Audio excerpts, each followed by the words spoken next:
donc aujourd'hui je vais faire cette vidéo en complément de ma vidéo de digitalisation des corails LS modèle pour présenter un peu comment j'ai monté le matériel à l'intérieur du wagon. Donc tout de suite, la chose la plus importante, on va travailler uniquement dans des deux côtés de la voiture, pardon.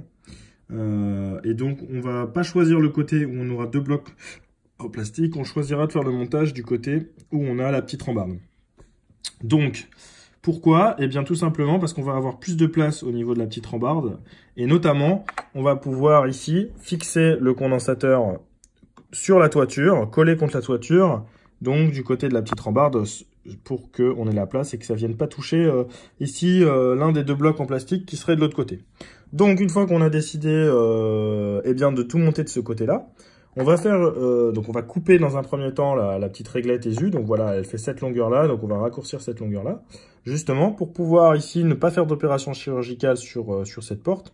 Alors si on désire garder la LED, eh ben on peut le faire. Moi, mon choix, ça a été de laisser la porte du wagon, de la voiture intouchée de ce côté-là, et puis avoir un petit bout qui dépasse de l'autre côté. Et ensuite, au niveau de la soudure du condensateur, on choisira deux fils qui auront une distance qui permettra de placer le condensateur contre le toit, mais pas trop long les fils, ni trop courts bien sûr, pour que ça puisse passer la porte et que même si le scotch ici qui maintient le condensateur à la toiture, eh bien ça se décroche, le condensateur ne vienne pas tomber et toucher malencontreusement la petite lamelle ici pour faire un faux contact. Donc ça c'est la partie toiture, donc voilà évidemment on va mettre un double face sous la réglette. Deux petites opérations chirurgicales sur la porte en haut et en bas. En haut pour faire passer la petite réglette et les fils du condensateur. Et en bas pour venir faire passer les fils et la petite lamelle.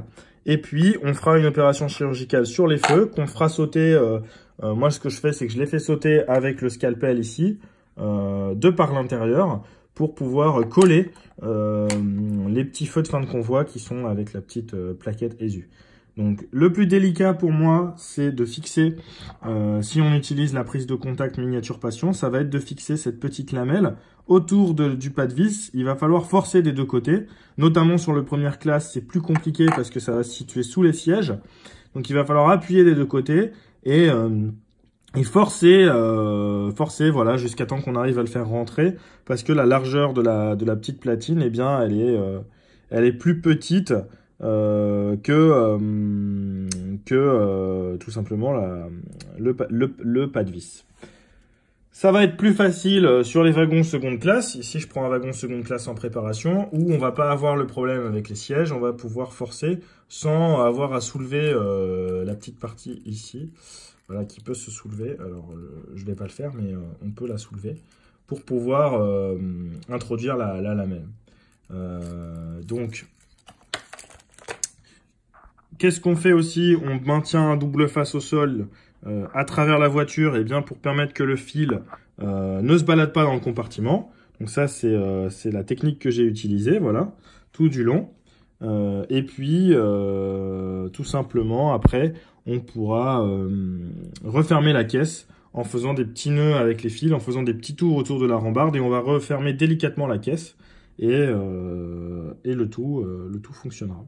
Voilà, donc je reste disponible en MP sur Facebook ou sur YouTube si vous avez des questions, et en espérant que vous y verrez plus clair pour le montage à l'intérieur du wagon avec ceci. Voilà, bonne journée à tous.